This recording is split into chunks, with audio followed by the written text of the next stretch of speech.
So under this topic, we are going to see how this hybrid form emerged and evolved, and where could the imagery of this form might have come from, and what the other hybrid forms associated with Narasimha. So many scholars spoke about what is hybrid beings. So I skipped that, and I want to just tell you that although we are get references of these hybrid beings in the literatures of early period, starting from the Vedas, but the imagery of them found in India from the 1st century BC onwards.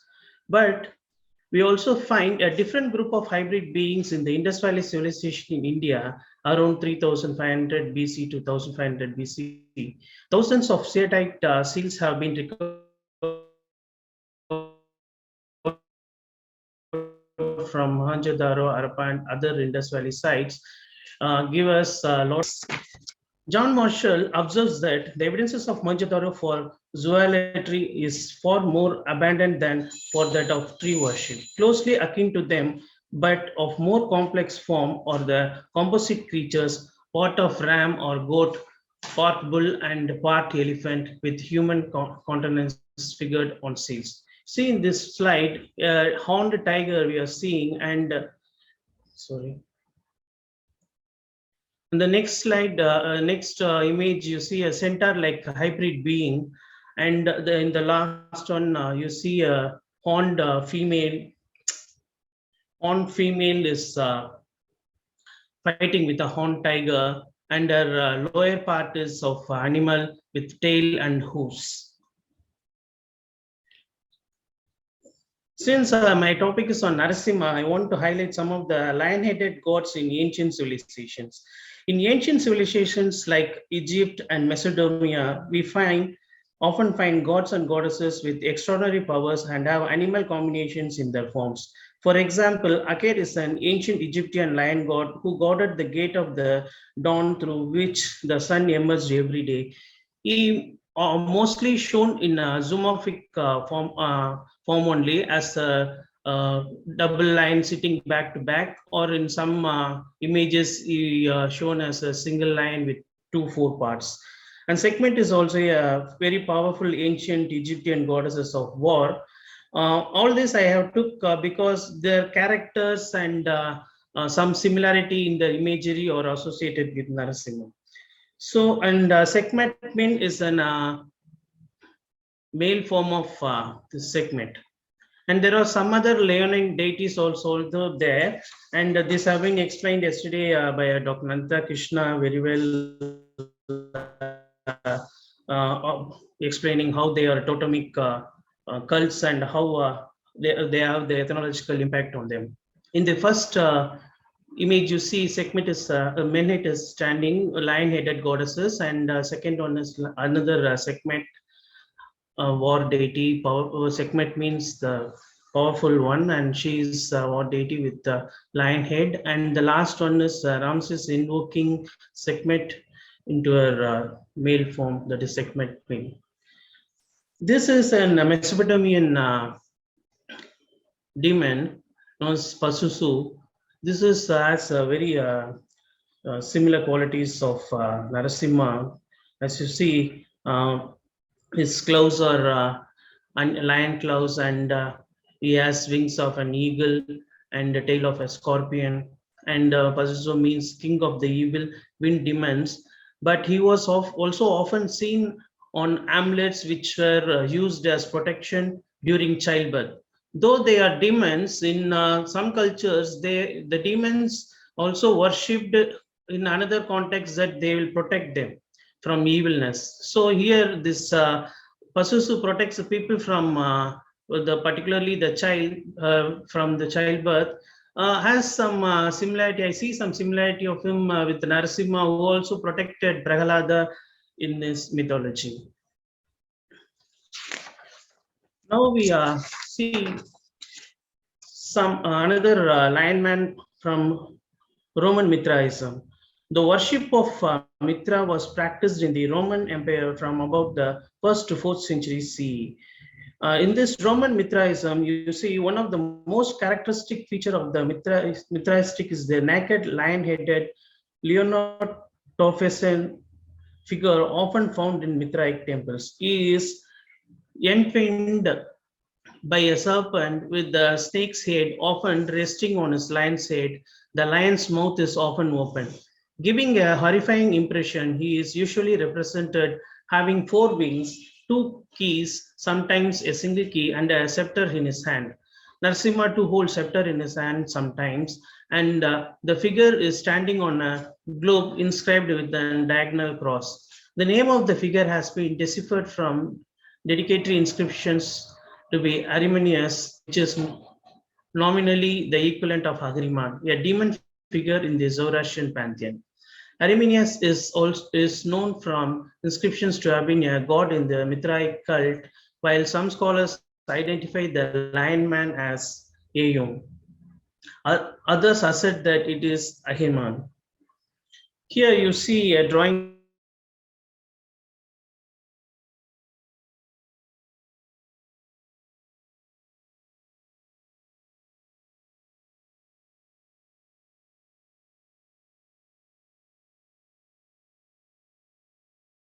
of Narasimha Avatara, of the same figure is also found with the human head and a lion's head emerging from its chest. This kind of lion head emerging next to Vishnu is also found in our Hindu iconography. Although animal head figures are prevalent in contemporary Egyptian and Gnostic mythological representation, an exact parallel to the Mithraic Leonin figure is not found yet. These are two drawings, one drawing and a sculpture I'm showing. And now we see what are the similarities between these two.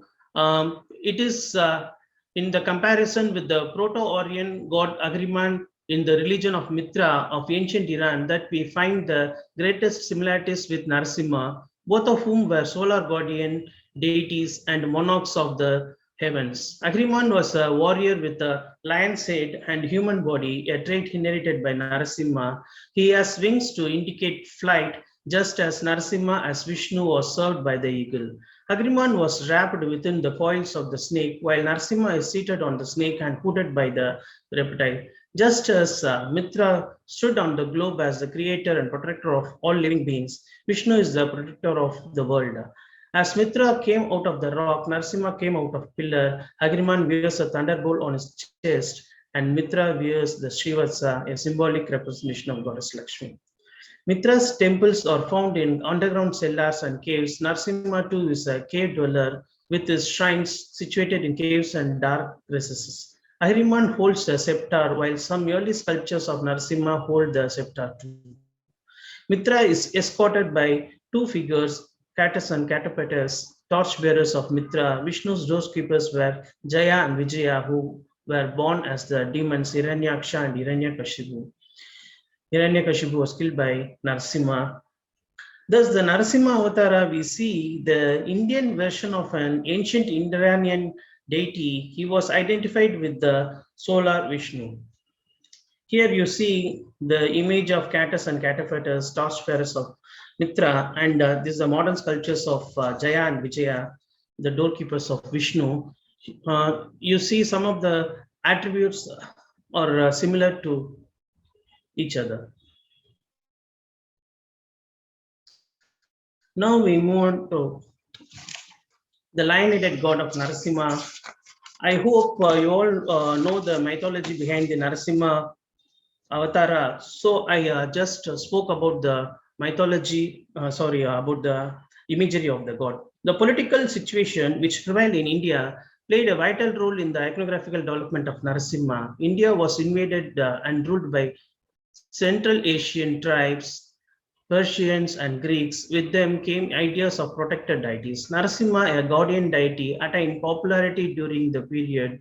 Several temples and sculptures are found all over India in historically significant places. The earliest icons of Narasimha were probably theriomorphic figures seated like human beings. It was not before the two forelegs were replaced by two arms. It was in the Gupta period that the Narasimha figure evolved greatly. Yet the Mithraic ideals of the two-armed lion-headed man was retained for a long time, unlike the other deities who were multi-armed very early in the iconography. The earliest four and multi-armed figures of Narasimha belong to Gupta period. Why I'm saying this, because though we get references of Narasimha in Puranas, but the earliest reference we only find in Satapatha Brahmana, the story of Narasimha has come. Before that, in Vedas, we don't find the Narasimha story exactly the same as we found in Purani. And also, the early images are highly Hellenistic, and we get this kind of images. You see the next images standing during the Gupta period has a lot of influence of the Hellenistic art. And this kind of images we are getting of Narasimha. And this is how the hybrid form of Narasimha imagery has evolved in Indian art. Here you see if the first figure is from Kausambi and the next one is from Andhra Pandamodu. If the earliest theriomorphic Narasimha was found in the 2nd century CE at Kausambi, the earliest Narasimha in South India belonged to the 3rd century CE, where he stands amidst 5 Vrishni heroes, Krishna, Balarama, Satyaki, Pradyumna, and Aniruddha, suggesting that the Panchavira cult appropriated him very early, thereby paving his way for inclusion of an incarnation of Vishnu. These are some of the late sculptures from Haihole, Chalukya period, Western Chalukya period. Another one you are seeing is from Kailasnatha temple, Kanchipuram. Here you can see the real conflict between Hiranyakashipu and Narasimha. This is how the god evolved, the hybrid form of Narasimha.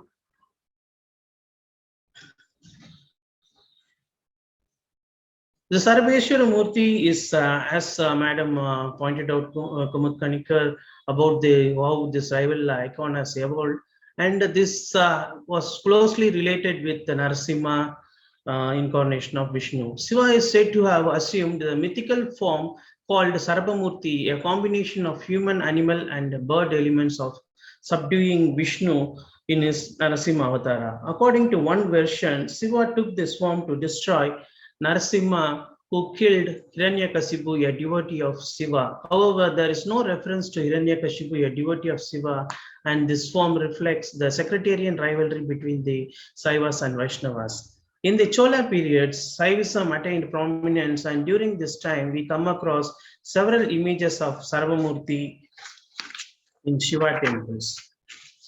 What is Sarabha? Sarabha is a part lion and part bird beast in Hindu mythology, who according to Sanskrit literature is 8-legged and more powerful than a lion or an elephant, possessing the ability to clear a valley in one jump. In later literature, Sarabha is described as an 8-legged deer.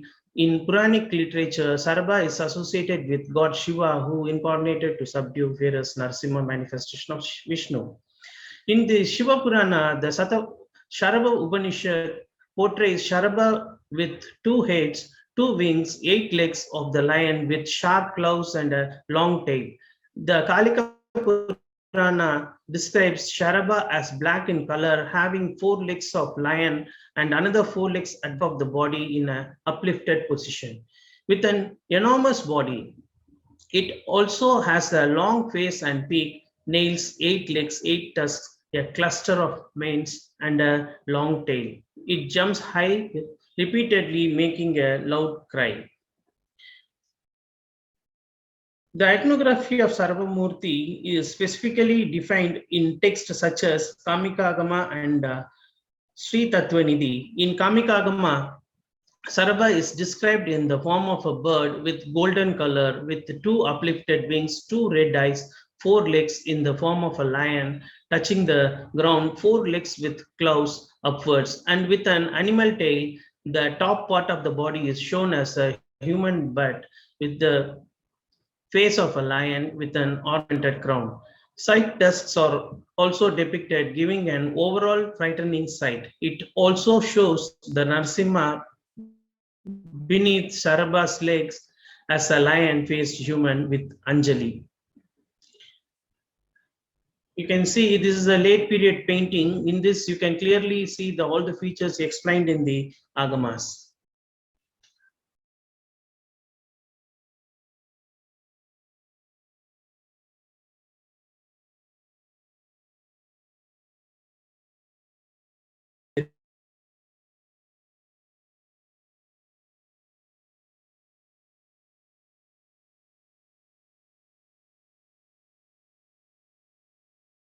Example, the bronze image of Sarabha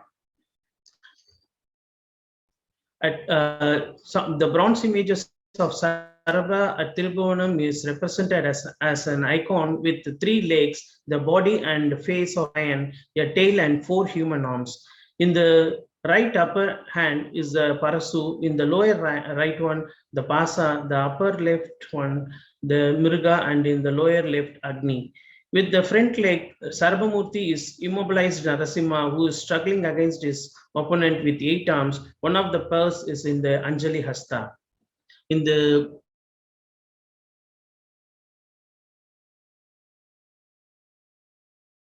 up in the sky, and Narasimha is under the feet of Sarabha. And in the bronze image, it is different.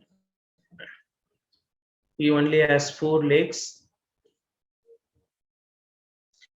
Now we come to Ashtamuga Gandaberunda. That is another super hybrid form of Narasimha to overcome the Sarabha Murti. The painting of Ashtamuga Gandaberunda Narasimha belong to the Vijayanagar period is found on the walls of Srirangam temple. How come this come here?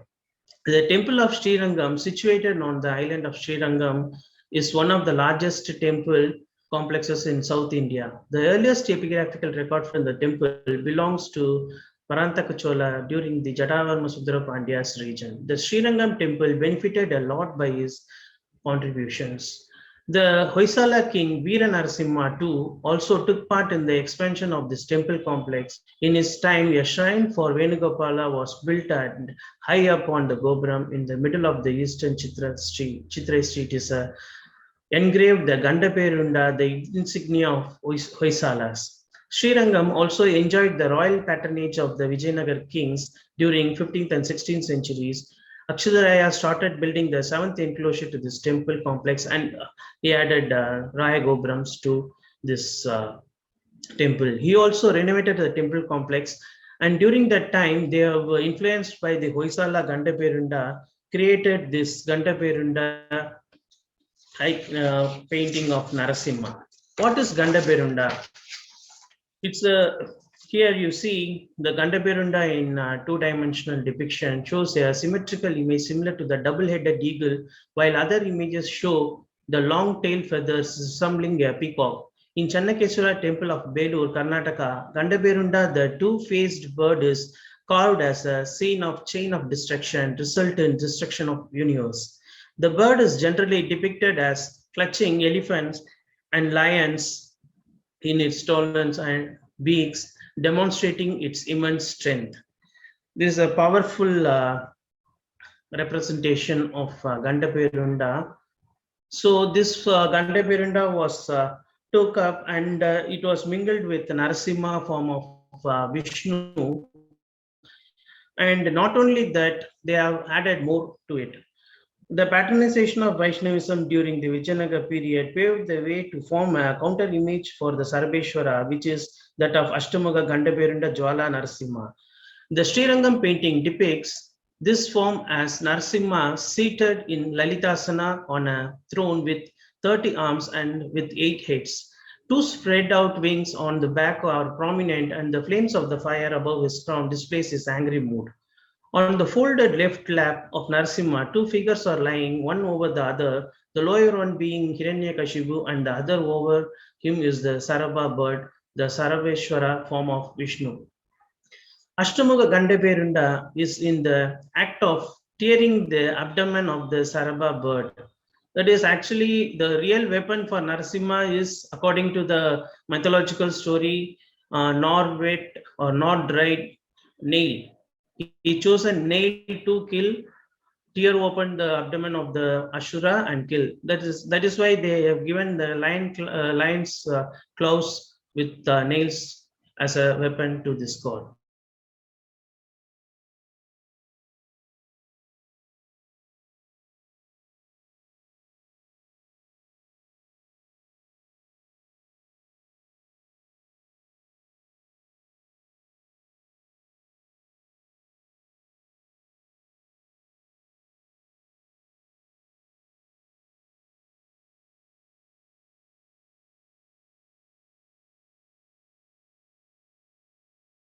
The core of this hybrid form, and they added Vyakra, that is they added the great tiger also, and Hayagriva from of Vishnu, they took that also, and Adivaraha also added to this, and Ahora Vanarendra, that is how you see, that is a more powerful monkey face also added to this, and Mahagaruda being the Vahana of Vishnu, he also added to this, and Balluka, bear's face also added to this. So this is how they made a hybrid form, which is fighting with another hybrid, and that is Sarabha subdued the Narasimha. So there was a need for a super hybrid to subdue Sarabeshwara. So they created the super hybrid form of Narasimha as Ashtamukha Gandaberunda Narasimha. In conclusion, I like to say the imagery of bird beings or beings or hybrid beings are emerging out of the fear and beliefs of its followers or worshippers. The Narasimha incarnation of Vishnu stands as a best example of creation and development of a hybrid form we could trace and